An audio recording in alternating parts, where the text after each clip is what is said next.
Well, good morning and welcome back to our final fabulous segment here on Cityline.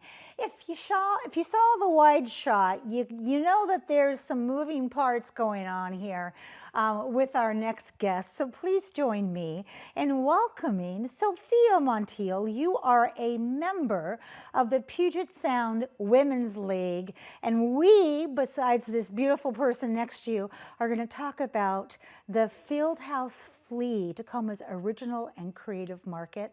Thank you for being here today. Well, thanks for having us. You're incredible, my girlfriend. I said, when I saw you, I said, does Nicole Kidman know that you are prettier than she is?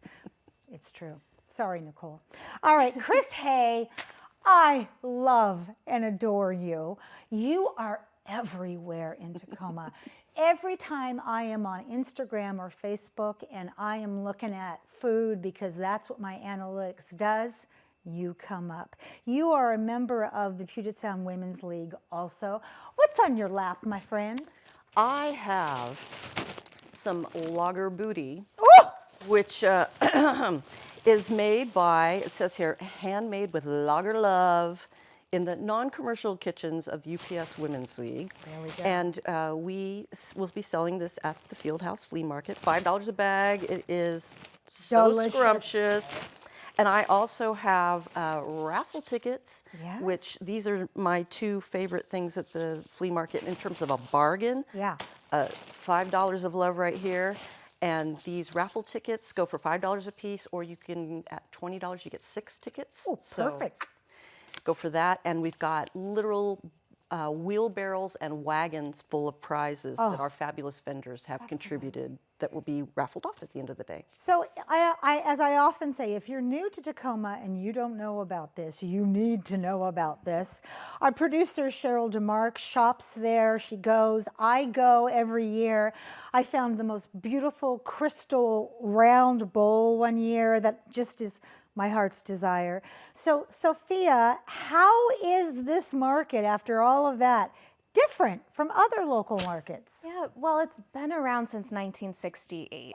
So it is Tacoma's original vintage and artist market. Yeah. And we have over 90 vendors this year, which means there really is something for everyone. Yes. But not only do you get to shop from local artists, local businesses, everything, all of the proceeds from the market go to fund our scholarships that we provide to University of Puget Sound students. Thank It's a really you. great cause. Oh my gosh, so we are lowering barriers. We're standing in the solution by making UPS education more affordable to those people who need it the most. That is so impressive. Chris, you organized the outdoor food court, which I'm so happy. I wouldn't want somebody who doesn't know food organizing that, nor would that ever happen at this event. Tell me more about that. What can we expect? So we have 12 vendors this year, of course, all local, Gosh. fabulous, many of them actually both indoors and outdoors, women-owned businesses, small Salute. local folks. And I say that you can plan your whole day, your whole menu of food while you're at the market. Show up for coffee and a croissant, and head in, get your hand stamped so you can come in and out throughout the day. Shop a little bit, and then when you need energy, come back out and get a treat. We have caramel corn and ice cream from the Ice Creamery, which is the fabulous gourmet ice cream. Go in and shop some more, come back out and have lunch. We've got... Is that Jan Parker? Yes. Yes! Jan Parker is back with us this year. I love so her. excited to have the her. goddess Jan Parker. She is amazing. We also have the fabulous Abby of Trini Plate. Yes! She's bringing her Caribbean wonderful flavors. We have Big Dog's Hot Dogs. Yum. And Galileo Pizza for the first time this year.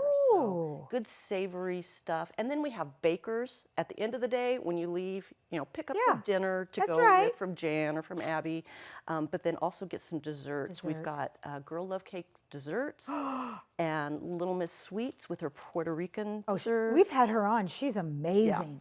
And Lobo Bakery, they're the ones who have the croissant at the beginning of the day. They do. The Now, see, layered pastry. I would get there, get my hand stamped, and then I would go to the desserts because I eat dessert first in the morning. Why not? Because we're grown-ups, we can do that.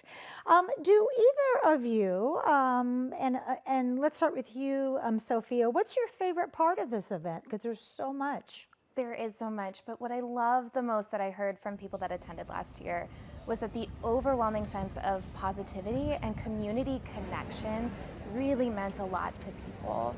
Yeah, absolutely it does.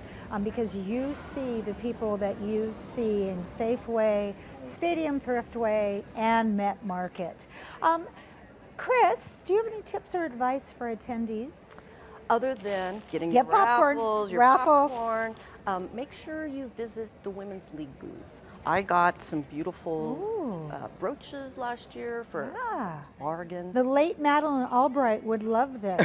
I don't usually wear them all at the same time, but I'm kind of Why liking not? it. It's rocking It's a it. good look. We have books that we sell, and upstairs there are an amazing collection of vendors there as well. So folks, when you come in and you see all of the people down on the main floor, Go don't upstairs. forget, go upstairs. And I like to go upstairs and just sort of shop from above. I can kind of pick and figure out where I'm going to go. now that's a plan. tip. Yep.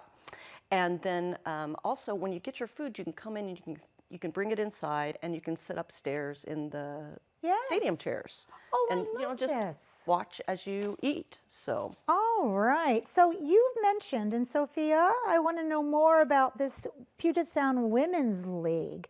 What is it about? Well, what it means to me personally, Yeah. what I get out of it is the relationships that I've made within the league, the learning opportunities that we have at our monthly luncheons, and just the sense of purpose volunteering for an organization that has a real impact. The Women's League has been having that impact since 1900, and in various ways, whether that's sewing dresses for students that didn't have them for graduation, or what we do now, which is fund scholarships for students at the university. My heart is just like 10 times bigger. Who do we need to thank, Chris, in this last 10 seconds? this is a big event to put on. It's annual, it's one day, and so many hands go to organizing and moving us into the Fieldhouse there. Thank you to the University of Puget Sound for hosting us. Thank you to all of our members who volunteer so many hours, and the folks who show up just on the day to volunteer. Anybody who touched this. Yes, everyone. And the vendors, they come back year after year. And then, of course, our guests who show up and help support scholarships. And thank you, you too, for being here today. And I'll see you at the flea market. That wraps up another great segment of Cityline. It's always a pleasure and a privilege to be in your home. We've given you some great things to think about in this past hour, so go out there, be a part of the tapestry, and above all, pay it forward. And when you come back, as always, we'll be waiting for you right here at Cityline. Take care.